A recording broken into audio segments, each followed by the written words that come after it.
Brand new LCP. Welcome, guys, for a brand new exclusive episode on Lunchroom Plus. Now, last week I released G.S.A. Part 1. That is Genetic Sexual Attraction Part 1, where I told you guys about the term, about what it was. Again, G.S.A., Genetic Sexual Attraction. That is a concept in which strong sexual feelings or attraction may develop between close blood relatives who first meet as adults. Now, in part one, I kind of wanted to give you guys an introduction in regards to what it was, to give you guys more insight before I come back with part two. Now, part two, I have I'm about to call up my homegirl D-Wine, and we're gonna have a conversation on that in regards to her thoughts, her opinions, and how she would react if she's in a situation where, let's say, for example, she go to a family reunion. Now, she meets a blood cousin, a relative around her same age, and he is attracted to her. How would she react? What would she do? And what also would she do to probably rectify the problem? Now, before we get into that, she asked me a question about how would I feel about men and women kind of switching gender norms in a way. So before we even get into the G.S.A. shit, we probably gonna dive into the men and women switching gender norms and how I would react. And like, I just feel like that's something that's really different, and that's something that each couple has to take into consideration in regards to their own personal relationship. But let me call up D-Wine, and we're gonna dive into this shit. Now, like I said, when I call, she better pick up first ring so we can have a conversation. Let's get this shit going. I know what time it is. Now, before we start, do you got your headphones in, or you got me connected to the car Bluetooth like a bum? Oh my God. Like, I have to make sure it's connected. Yeah, I have my AirPods in, so prayerfully the sound is good. No. It sound good. Okay, let me give you the hand claps real quick. Now, before we even get into the what we talked about the other week in regards to the G.S.A. Now, you asked me a question, and like, what exactly was the question? I know it was about men and women kind of switching gender norms, but what exactly was the question so I can answer you? I was asking if two people get into a relationship, a serious relationship, whether they're committed or whether they're married, and the woman makes significantly more than the man. And like, she has her own house. Let's just say, like, he has an apartment, but like, she has this like new construction home, and you know, they want to take things to the next level, and she wants him to like move in. What would you do as a man, or like, what's your stance on that? Like, he's a great man, like, you know, he's hardworking, he has his own, he's super independent. It just so happened like she's able to provide more and add more to the relationship.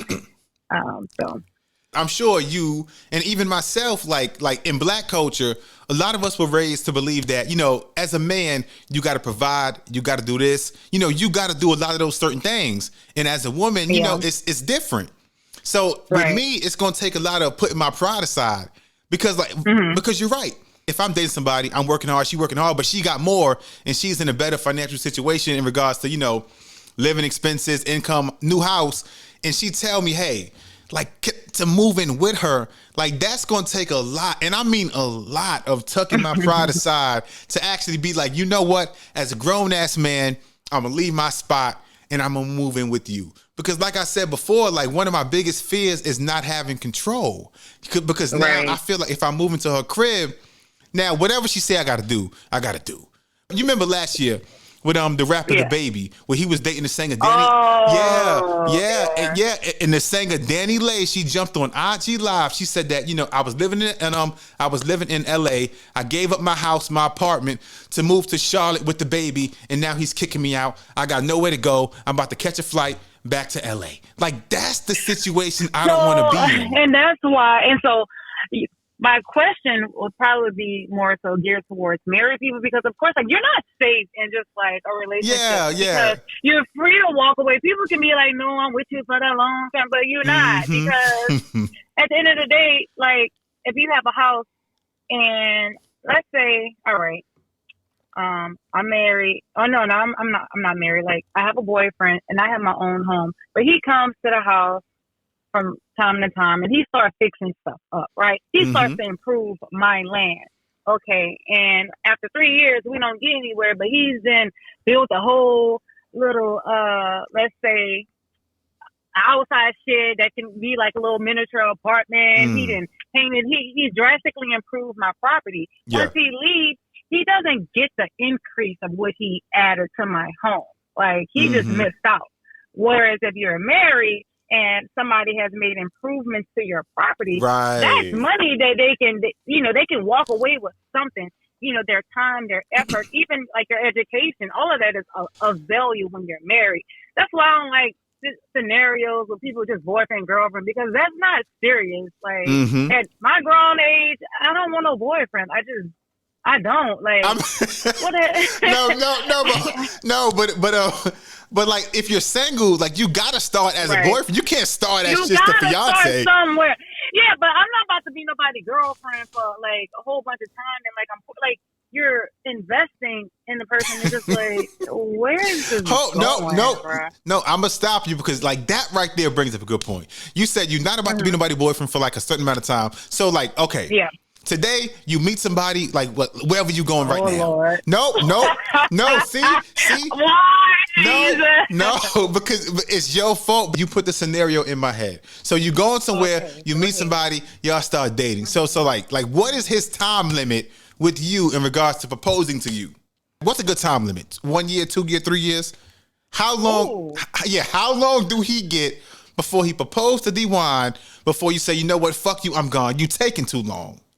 Give me the time limit. You said it can't be forever, so that means it's a time limit. So, okay. It's the answer to your question is twofold, right? One, that would mean like I have to meet somebody who is already healed and they know what they want and they're looking, let's say, to get married, right? Yeah. I understand there are certain men and women who that is not what they're trying to do. Like, they have a lot of things that they want to get done. They're not trying to settle down with nobody, or they still want to hold around. And I'm cool with that. Go ahead, go be a hoe. Go ahead, go figure your life out. Go ahead and be healed. But if you're coming to me, you should, like, I'm looking to get married. If they're not ready, then there's no need for us to even figure out if that's going to mesh. So I would say probably after a year, I'll be like, if this is number, listen. But for some people, that's like, oh, that's crazy. That's too soon. But it's not. I think I know too many testimonies of people who have met and like they know within sometimes 2 months, 3 months, 6 months. Oh my God. And they get married and like they're still together. I'm only the people who waited 5 years and divorced after 2. Yeah. So I feel like it could be whatever time we believe is right, and there's no pressure. Like, and I hate when families start thinking, "Oh, that's just too soon." You just but if you put everything on the table, and if y'all mess, like, why not? Like at the end of the day, like, divorce is not like an option, but like you can step, like, if it doesn't work out, but anything you get, you gotta work. You gotta put in work. It's not gonna always be peaches and cream. So if you're mature enough to understand that, so within that first year, it's like you still kind of are in the honeymoon stage, to where you might know him or you might not fully know the true person. Okay, so even if you're not, like, so you're saying that you need to be able to live with a person. No, I'm not saying all that. Like, I'm not they're gonna finally show who they are. Like, no, I'm not saying all that. But like you've dated before. Now like in the beginning or even like that first year, a lot of people like they still in like they Denzel Halle Berry character role. To where sometimes it might take 1.5 years, 2 years before that person is even comfortable, being themselves in front of you. And now when you see like their true self, you're like, oh shit, like what the fuck I got myself into? But now you guys are married. Their true self? What does that mean? Like their true self? Now, when I say their true self, I mean the person that they was hiding from you in the beginning in an attempt to get you to love them or really fall for them first. And now once they broke down your barrier, now boom, their true self come out because they feel like. What if people show you their authentic self up front? But how would you know that? If you're not seeing it, but how would I think you would never. Yeah, that's what I'm saying. That's what I'm saying. I feel like both sides, you really wouldn't know. It's a risk either way. Like, either way. And I think you have to trust, like, you're going to make like your gut or whatever people feel well is. I think you would know and you would have early on signs. You know, You're right. I mean, you got to hope that you're making the right decision, but like, just because I mean, you're right. Like, you got to kind of trust your gut, but just my fear is trusting my gut. And now we, now we married, and that's that piece of paper. And now, I can't just walk away the way I would normally like to. Now I got to go through all these fucking steps, get a lawyer. Now if it's too much shit when you sign that paper. There's a night. Yeah, it is. It's a lot, but it's also a lot when you don't. You know what I'm saying? And it's that's what I'm saying. I need somebody who's mature. I need somebody who know who they are. You need somebody who's gonna marry you in 2 weeks. That's what you want. 2 weeks. It could happen like that. But you laughing. You laughing and you think that as a joke. No. But I'm laughing. No, I'm laughing because you seem like you ready for 2 weeks. Go to Vegas and just walk down the aisle in 2 weeks. But boy, you need to be punching it. But shit, that happens though. Like, you laughing like that don't happen. No, you're right. That's why I'm laughing. You right. You can find buku stories, dog. You can find buku stories of stuff like that happening. Yeah. Literally divine intervention. People have divine unions that come together, and it's like where it's just instantaneous. Not just like, oh, they so fine, but there's something about their spirit that they're drawn to is deeper than just like the physical. Like, you gotta be on the same level spiritually, like, intertwined, because that's where it matters. All this other stuff, you're gonna go through things that you're gonna have to work out. You're gonna be tested, you're gonna be tried, but it's up to you to want to continue to work and to save that. Of course, unless it's like we talk about like extra toxic, you getting your ass beat or something. Absolutely not. Run. So how long do you think it's appropriate? Wait. Let your little what did people you know. say? How long do you think? I say, how long do you need? Let your people know how long they need. I'm gonna say 2 years. Give me at least 2 years. I feel like 2 years is a good minimum, because about the whole first year is the honeymoon stage, and like the second year, it's like, yes, you guys are still within the honeymoon stage, but now I feel like after the first year, after all like the little lovey-dovey, flowery bullshit, that's when you guys are really getting to know each other. That's just my opinion. I think you're really getting. No, I think what it is you're getting to know how you guys handle conflict more so than anything. Because you're right in regards to that. You're right. Because I feel like within 6 months, you know, you do know. And I think you know what? Like, what? Like, this person is for me. You know whether, you will know that. And I think some people just choose to stay in situations longer than they need to because out of fear of them hurting the other person, or like, maybe I'm going to just feel differently about them. So let me just stick around and see, right? So I really think people know when their relationship is no longer suiting them. They just stay in for their own individual reasons longer than they need to. But that's just my opinion. I mean, you're right. It's nothing I can say to kind of go against that, because like you said, it's your opinion. And I mean, you do make a lot of valid points, so I can't even knock that. So hold on, let me clap it up, because I can't knock it. You do make a lot of valid points, and it make me think. Now to segue from that into something else. Now, the other week we spoke when I was at work about genetic sexual attraction. Again, that is a concept in which strong sexual attraction may develop between close relatives who first meet as adults. Now, in regards to that term, like when I first told you about it, like what did you think about that? About G.S.A? Like long lost relatives actually crushing or having this sexual intense connection with each other. Did you think it was gross? Did you think it was okay? Like, how did you feel? I felt indifferent about it. I thought, like, I'm so quick to understand stuff. I don't know. I'm like the eyeball because I know what kids do. Like, even if it's a situation where they, my whole like thought process just went. Is that how much you grossed out? So you grossed out. Now hold on. No. No, hold on. Now while you gather your thoughts, no, because it take me back to high school. I remember being in 10th grade. Like I had like one of my good friends. Like his name started with an S. I ain't gonna say his full name. And he told me the story about. He said he went to a birthday party. He was 15. He met a cousin for the first time the same age. And he said they got so close, and within the first 2 weeks they had sex because the feelings were so intense. And I was like, oh, that's gross. That's fucking nasty. Because like I had never really had experience or even knowledge about that. But now when I was in college and I learned about it, it took me back, and I was like, so that's what happened with him. Okay, so I don't see it. I mean, yes, I do see it as gross. Like, I'm not about to be like 100%. It's nasty. Like, no.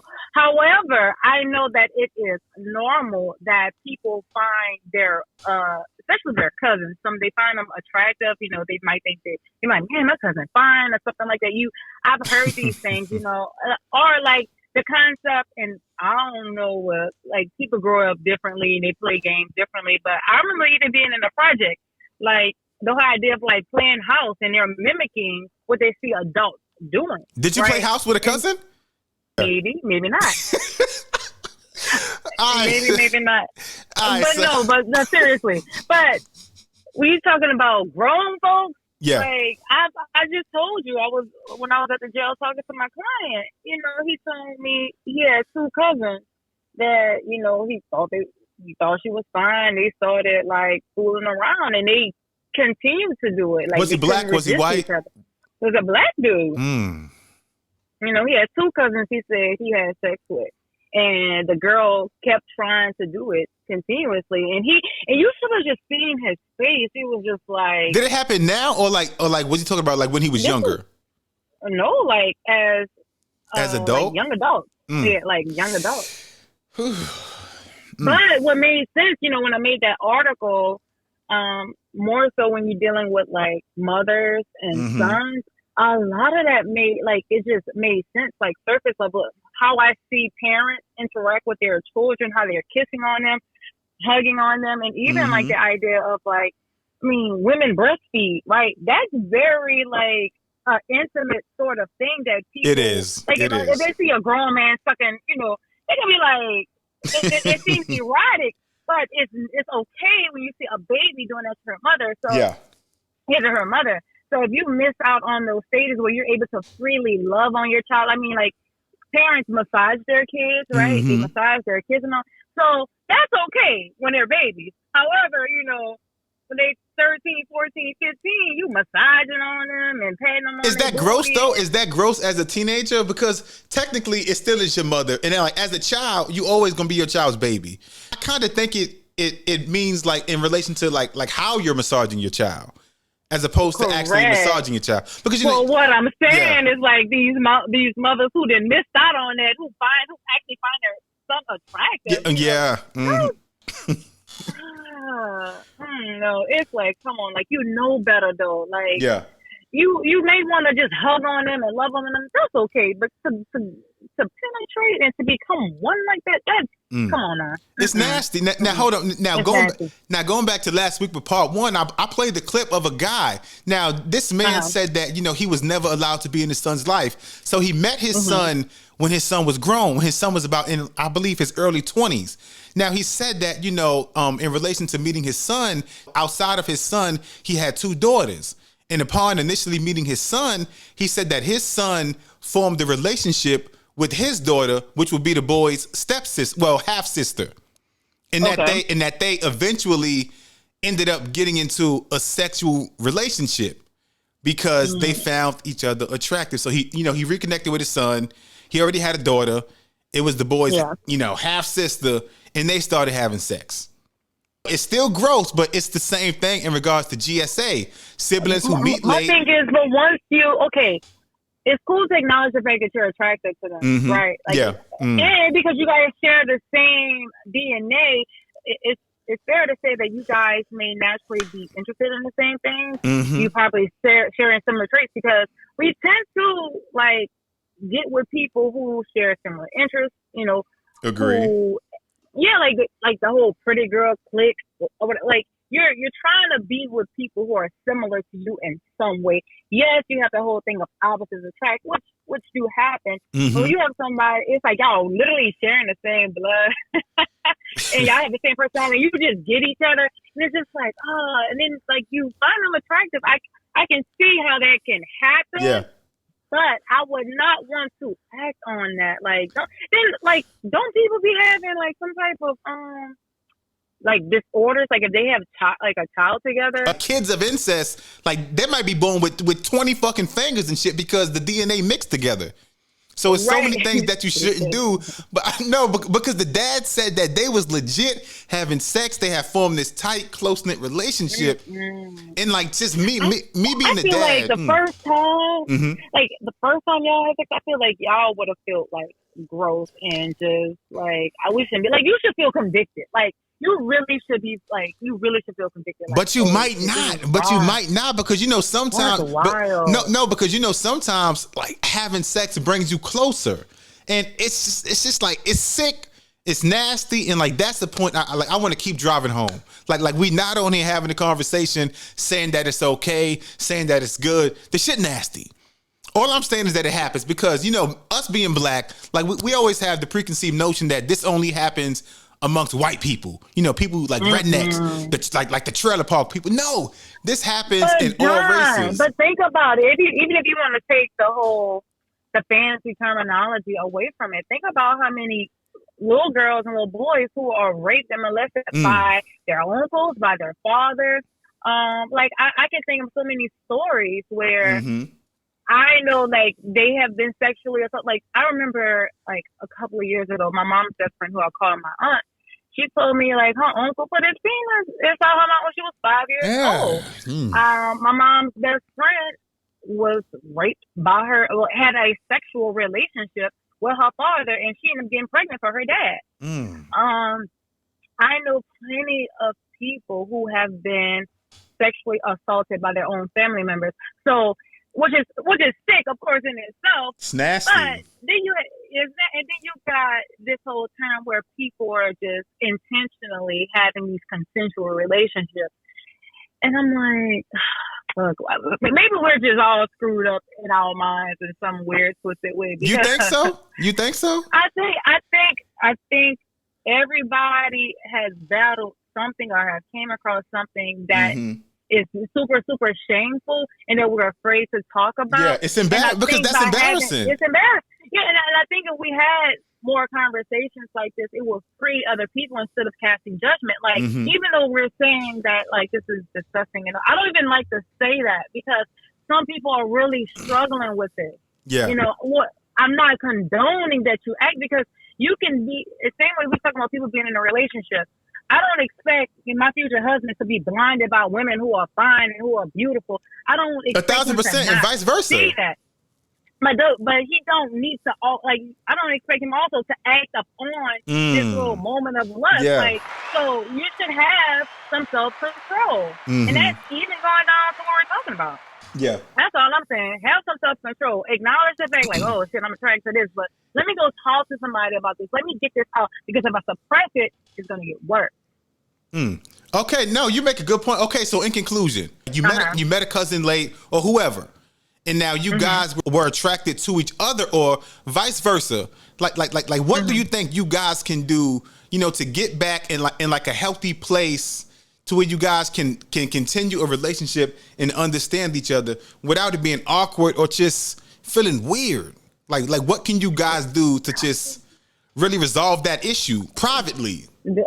Yeah, definitely go talk to somebody who's trusted to where we can get those emotions out, and also see like, bruh, this shit is dumb. Like we can't. I'm saying it because I'm like, ain't no way. But like for me, however, I know people can go find a trusted person to talk to, even if it's a therapist. I don't do that, but if you go talk to a trusted person, or even somebody at a church, and I know some people are anti-church, but whatever works for them to talk it out, it needs to be discussed. I think some things need to be confessed so you can get off your chest and kind of heal from it, and know that we cannot maintain a healthy relationship by being like sexually involved. That's just a no. Like, no, That's so sinful. No. I agree, you right, but like I said, it's tough because now in other cultures it might be different, but being black, like even having this type of conversation, like it's so taboo. It's something that doesn't really happen to where people don't really understand where to go. I think it happens, John. I think it happens. I mean, in a public setting. Like I don't mean behind closed doors in the closet. Yeah. Like it doesn't happen in public because now again going back to the social media era.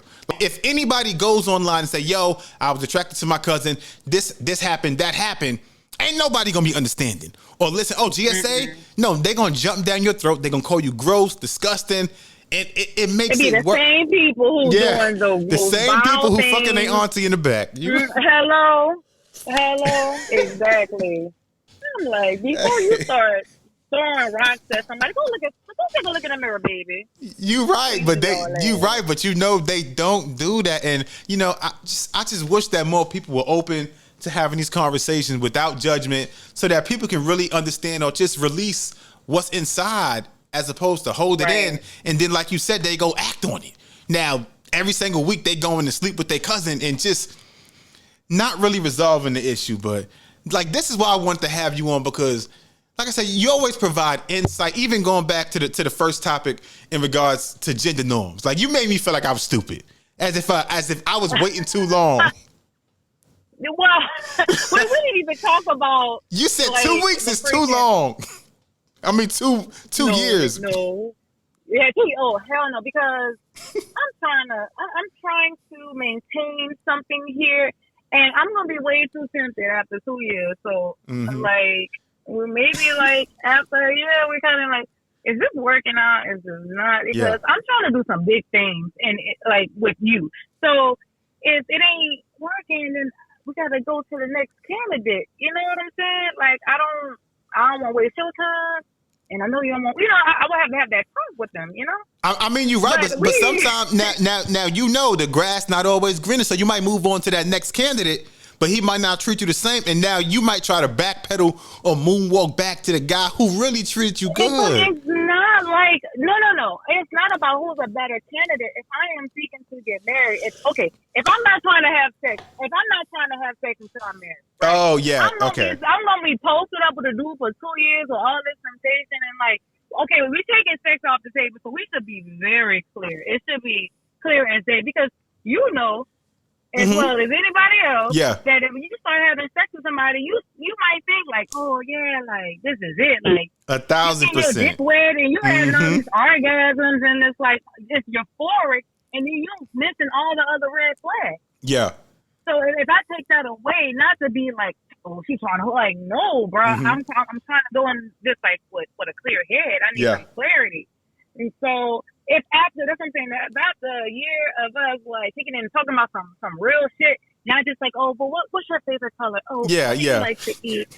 Like real conversation, real topics. Yeah. Like getting to know each other. Like how do you how you want to raise your kids? All like that type of stuff. Like all that other stuff, it will come. Like I ain't no broke woman, so it ain't gonna be about money. That ain't nothing.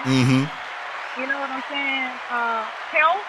All right, it's I don't know. It's much bigger things than that surface level. Oh, you cute, you fine. Oh, can you dig me down? Like, bro, like that shit will come. I ain't worried about none of that. So that's just me.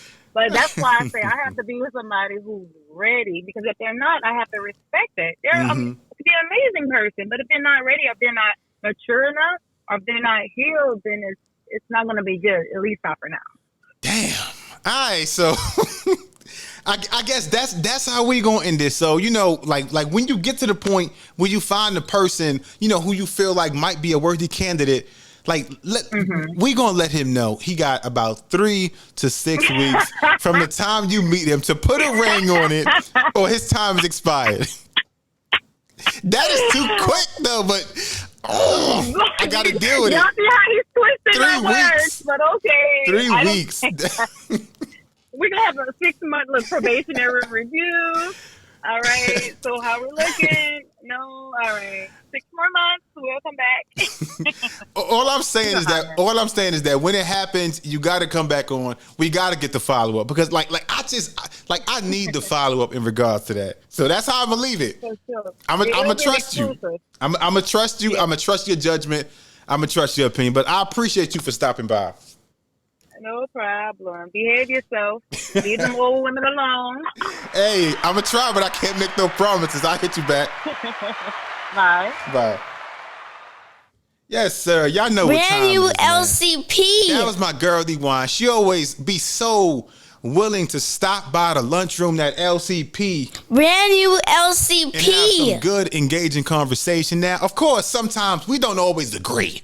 As you've seen, we don't always agree. But one thing that I believe that is important in black culture is that even if you don't agree, that you guys can have conversation, that you guys can come to a resolution to have healthy conversation as opposed to bashing each other back and forth. Because in life, sometimes you're not always going to agree, and that's okay. But the point is that you are having the discussion, you are having the conversations, and you guys are willing to hear each other out. Again, you guys are out there, man, who stay showing love, who stay supporting the LTP podcast. I love you guys. Y'all know what time it is, man. Brand new LCP. Stay tuned in, stay locked in. Let your friends know. Again, my cash app is $NYC Story 718. Let your friends know. Repost, reshare on your favorite social media platform. Again, it's your man, John A. Schultz. We out there, bitch.